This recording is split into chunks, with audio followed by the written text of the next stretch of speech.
Magandang araw po sa inyong lahat. Samahan niyo po ako at magagawa po tayo ngayon ng atsara or pickled vegetables. Magpakulo po muna tayo ng ilang pirasong itlog.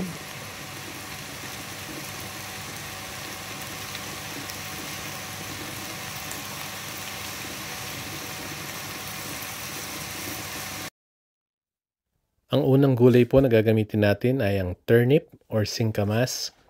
Ang turnip po dito ay iba sa kinasanayan natin sa Pinas. Ang turnip or singkamas po dito ay less watery, less sweet, more dense, and ang lasa niya ay mahalin tulad natin sa radish.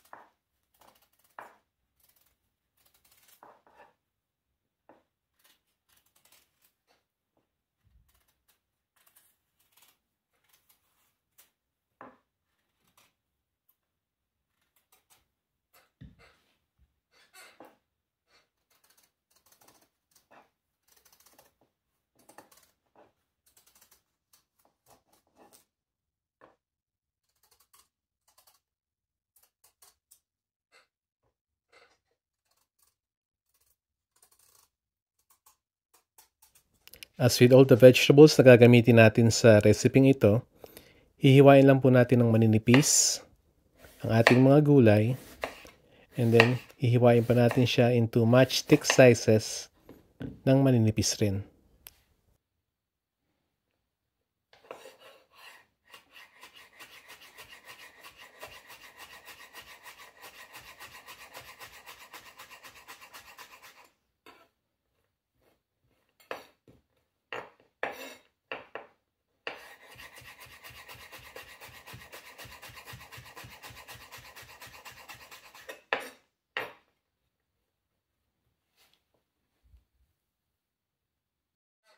So this is roughly a cup and a half of turnip.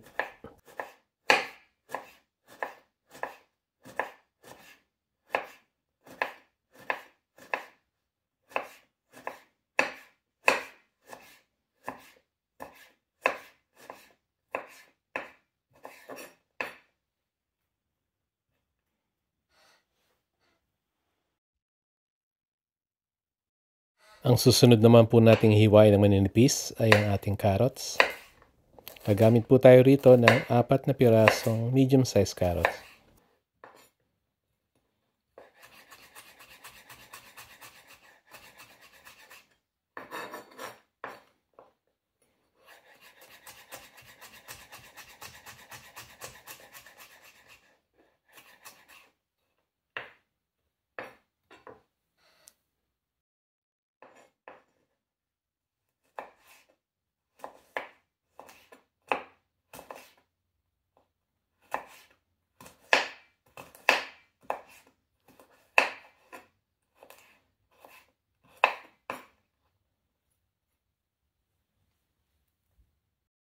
Ang susunod naman po ay 5 pirasong bawang na hiwain lang natin ng manipis.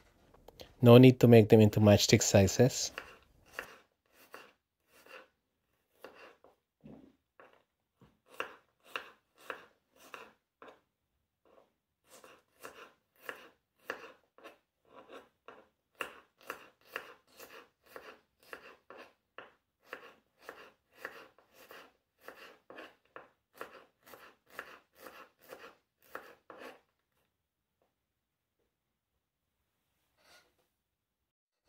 Gagamit rin po tayo ng shallots.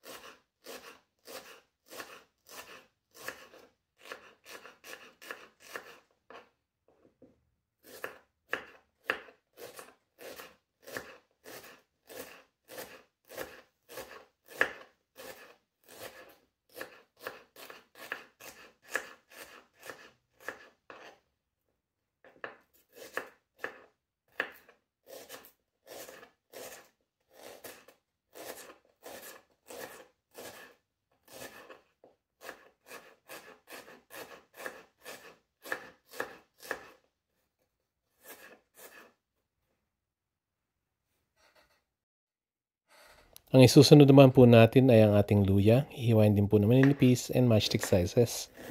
So nasa inyo na. Depends on you kung gaano karaming ginger ang gusto nyo. Ako, I like ginger, so medyo marami akong ginamit para dito. Yung ginger dito is roughly 1/4 cup.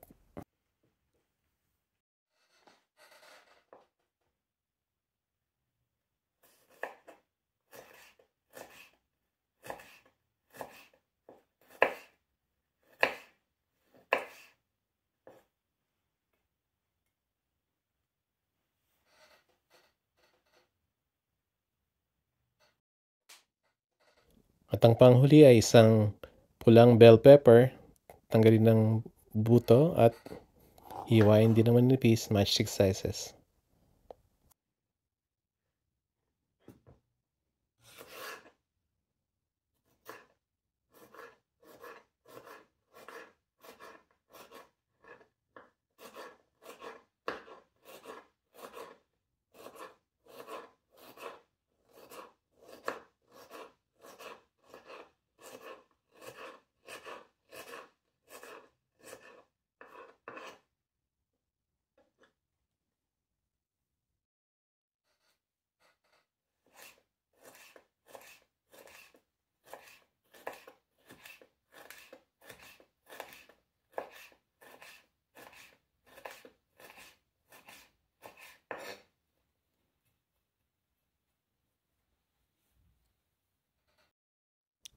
Sa ating lutuan, maglalagay po muna tayo ng 1 cup ng water.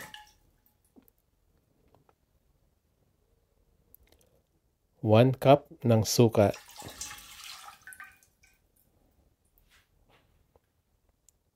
1 cup ng brown sugar.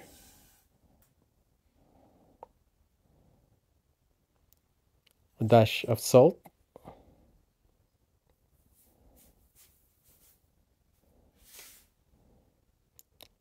And half a teaspoon ng ground black pepper. Haluin lang ng maigi hanggang matunaw ang brown sugar. And then saka lang po natin i-turn on ang stove and let it boil or cook for 10 minutes.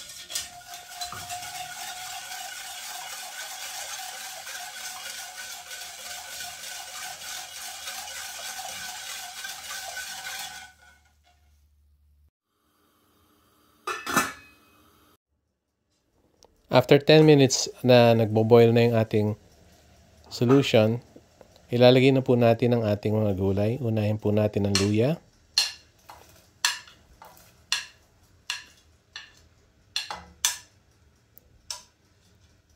Ang bawang and then ang sibuyas.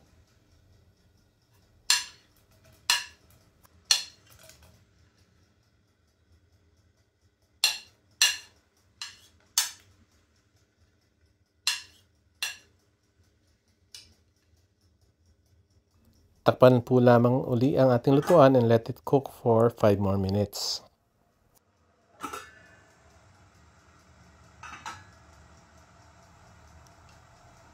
After 5 minutes, ay ilalagay na po natin ang ating mga gulay starting with the turnips and carrots.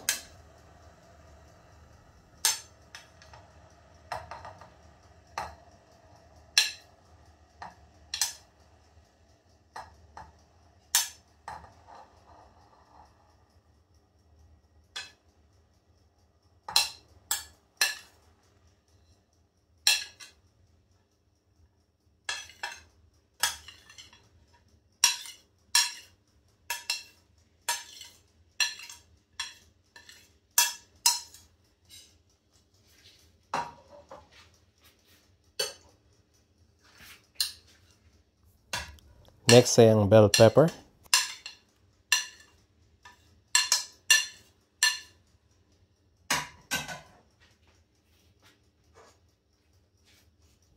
Maglalagay rin po tayo ng 1/4 cup ng raisins.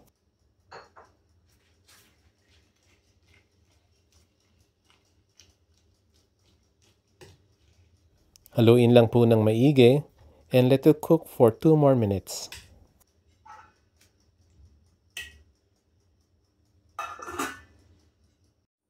After 2 minutes ay pwede na po nating patayin ang stove. Luto na po ang ating atsara or pickled vegetables. And hayaan lang po natin siyang lumamig bago natin i-transfer sa ating imbakan or glass jars.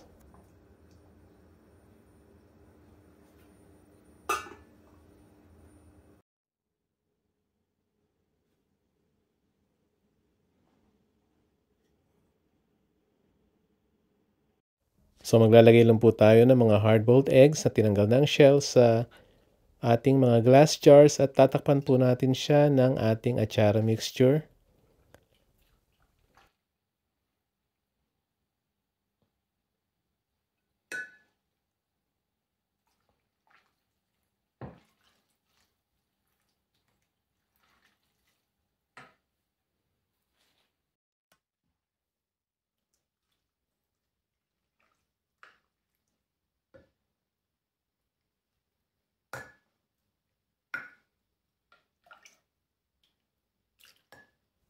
Lalagyan din po natin yung ating pickling solution, enough to cover lang yung ating atsara.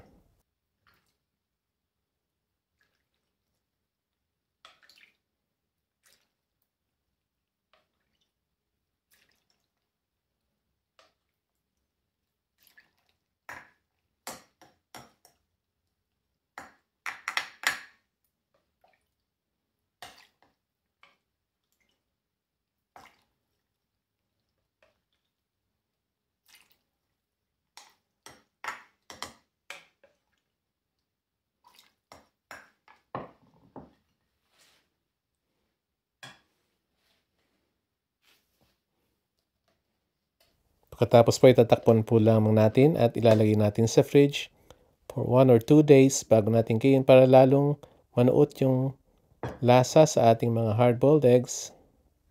This atsara pairs very well with grilled meat or fried fish, even longanisa.